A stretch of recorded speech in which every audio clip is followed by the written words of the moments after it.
आप सबका हमारे चैनल टैक्स इन्फो में स्वागत है। लास्ट वीडियो में हमने देखा था कि किस तरह से न्यू टैक्स और ओल्ड टैक्स रिजीम ऑप्ट करना होता है, इसके बेनिफिट्स क्या है, इसके एडवांटेज क्या है, इसके डिसएडवांटेज क्या है और किसको ऑप्ट करना चाहिए। सैलरीड पर्सन को हर साल ऑप्शन मिलता है इसको ऑप्ट करने का, बिजनेस पर्सन को, नॉन सैलरीड पर्सन को एक बार ऑप्शन मिलता है ऑप्ट करने का और एक बार ऑप्शन मिलता है यहाँ से निकलने का। और इसके बाद इसको ऑप्ट करने के लिए हमें एक फॉर्म भरना होता है 10IE। तो कई हमारे दोस्तों की क्वेरी आई, कई लोगों के कमेंट्स आए, कई लोगों के मैसेज आए कि सर हमें फॉर्म 10IE के बारे में बताइए कि इसमें इसे किस तरह से भरा जाता है और इसके कंटेंट क्या होते हैं। तो आज हम हमारे वीडियो में देखेंगे कि फॉर्म 10IE के क्या कंटेंट है और उसको किस तरह से भरा जाता है। लास्ट वीडियो में हमने ये सब देख लिया था कि न्यू टैक्स रिजीम के लिए क्या क्या टर्म कंडीशन है जो कि फाइनेंस एक्ट 2020 में बताई गई है। इसको ऑप्ट करने के लिए हर साल फॉर्म 10IE भरना होगा। ये सैलरीड पर्सन के लिए है। और क्या स्लैब होते हैं इसके और क्या डिडक्शन को छोड़ना पड़ेगा, अलाउंस क्या छोड़ना पड़ेगा, वो भी हमने देख लिया था। तो हम इस पर टाइम नहीं देते हैं, रिपीट नहीं करते, हम मेन पार्ट पे आते हैं कि जब एम्प्लॉयर डिक्लेरेशन के लिए पूछते हैं सैलरीड पर्सन को हर साल डिक्लेरेशन देनी होती है अपने टैक्स के रिलेटेड, उसकी डिडक्शन बतानी होती है। तो उस हिसाब से अगर एम्प्लॉयर को कहता है कि हम न्यू टैक्स रिजीम में जाना चाहते हैं तो न्यू टैक्स रिजीम के हिसाब से, अगर कहते हैं कि मुझे ओल्ड टैक्स रिजीम में जाना है तो ओल्ड टैक्स रिजीम के हिसाब से उसको उसकी टैक्स लाइबिलिटी कैलकुलेट की जाएगी।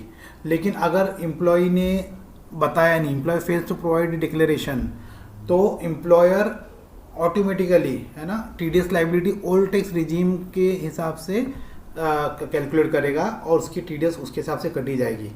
सपोज देखो सेकेंड सिनेरियो है कि एम्प्लॉयर ने उससे मांगा ही नहीं, डिक्लेरेशन पूछा नहीं, तो ये तो एम्प्लॉय की जिम्मेदारी थी कि वो बताए, तो वो डिफ़ॉल्ट बेसिस पर जाएगा ओल्ड टैक्स रिजीम में और उस हिसाब से उसकी टैक्स लाइबिलिटी होगी, टीडीएस काटी जाएगी और फॉर्म 16 उसको मिलेगा। लेकिन एक बात इसके अंदर बहुत अच्छी है सैलरीड पर्सन के लिए कि दोनों सिचुएशन में एम्प्लॉय के लिए ऑप्शन होता है कि वो स्विच करे रिजीम में, कब, other than declare to employer for tax TDS deduction at the time of filing ITR file करते वक्त वो 10IE भरकर वापस से वो चाहता है कि मैं इस लाइबिलिटी, इस सेक्शन को, इस बेनिफिट का अवेल करूं कि जो हमको दिया गया है इसके अंदर, तो वो जा सकता है, वो फॉर्म 10IE भर के न्यू टैक्स रिजीम में ऑप्ट कर सकता है।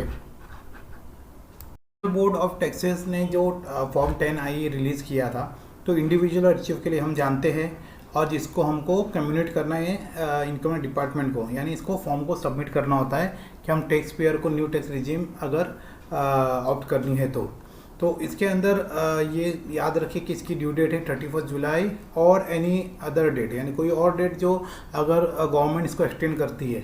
जैसे हमारे पोर्टल का हाल हम जानते हैं कि वो जो क्रोकोडाइल की चाल चल रहा है वो बहुत ही स्लो है और कई प्रॉब्लम्स आ रही है। हो सकता है कि हमारी फाइनेंस डिपार्टमेंट और CBDT इसको इस इशू को सामने रखते हुए डेट को आगे बढ़ाए।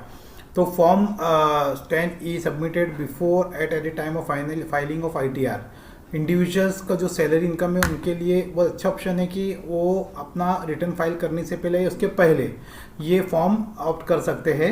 यानी 31 जुलाई जो नॉर्मल इंडिविजुअल्स की ड्यू डेट रहा करती है सैलरीड पर्सन वगैरह की हर साल, तो इस साल जो बढ़ गई है, तो अब वो डेट्स की क्या है ये गवर्नमेंट हमको बताएगी, लेकिन उसके पहले ये अपने फॉर्म भर सकते हैं। और इसके कंटेंट भी कोई ज़्यादा नहीं है। फॉर्म जब आप अपना पोर्टल खोलोगे इनकम टैक्स पोर्टल, तो उसके ऊपर आपको ये कंटेंट दिखेंगे, ये आपको भरना है। क्या कंटेंट होंगे फॉर्म 10IE के कि इंडिविजुअल अचीव का नाम भरना होगा, प्रॉफिट और gains from business and profession, अगर वो नॉन सैलरीड है तो उसका इनकम क्या है, बिजनेस प्रोफेशन क्या है उसको बताना होगा, पैन नंबर्स को कोड करना होगा, एड्रेस बताना होगा, डेट ऑफ बर्थ और डेट ऑफ इंकॉर्पोरेशन उसको देना होगा वहाँ पर।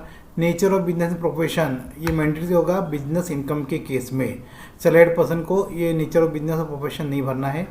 कंफर्मेशन इन यस और know whether the tax payer has any unit in IFSC, international finance service centre में उसकी कोई यूनिट वगैरह है, अगर है तो उसकी डिटेल्स को प्रोवाइड करनी होगी।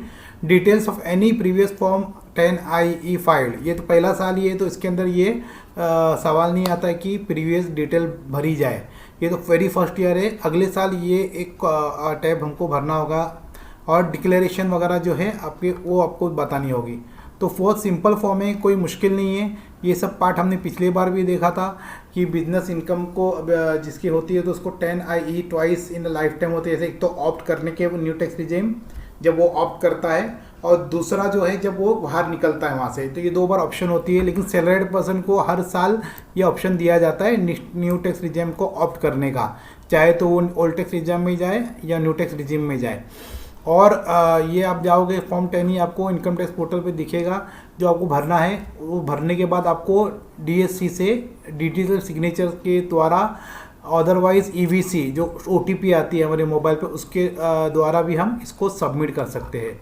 तो होप है कि इसके अंदर कोई बड़ी चीज़ नहीं है, लेकिन कुछ बातें जो लोगों को नहीं पता होती, जो कन्फ्यूजन हो जाती है, तो उसके लिए बताया गया।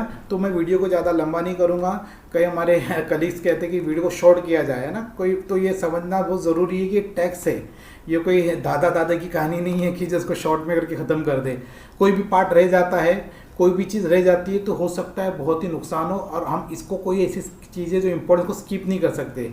इवन इस वीडियो को हम 5 मिनट के 1 घंटा भी कर सकते हैं। इसको डिटेल में जाए तो डिटेल में नहीं जाते, 10 मिनट 5 मिनट होती है, तो इतना तो वक्त देना ही होगा। अगर हम इस सेक्शन को समझना चाहे, कोई भी एक पर्टिकुलर प्रोविज़न को इनकम टैक्स के या GST को समझने, तो थोड़ा टाइम तो देना होगा। इसके लिए ऐसा नहीं कि कुछ भी हम कह के निकल जाए, तो हमको समझना है, उसके एक्ट के हिसाब से करना है। क्यों? पार्शियल नॉलेज ऑलवेज डेंजरस, आधा अधूरा नॉलेज हमेशा डेंजर होता है। तो इसको याद रखें कि कोई भी हम चीज़ करना चाहे तो अच्छी तरह को समझें और उसके हिसाब से हम कदम बढ़ाएं। तो फिर भी कोशिश की जाएगी कि आपके लिए हम अपने वीडियो को थोड़ा शॉर्ट करें, लेकिन इतना शॉर्ट ना करें कि अपना नुकसान कर बैठे। उम्मीद करता हूँ दोस्तों आपको हमारा वीडियो पसंद आया होगा। अगर पसंद आया तो लाइक बटन दबाइए, और अब तक हमारे चैनल को आपने सब्सक्राइब नहीं किया है तो आप सब्सक्राइब बटन भी दबाइए, बेल आइकन भी दबाइए, ताकि आपको रेगुलर अपडेट मिल सके।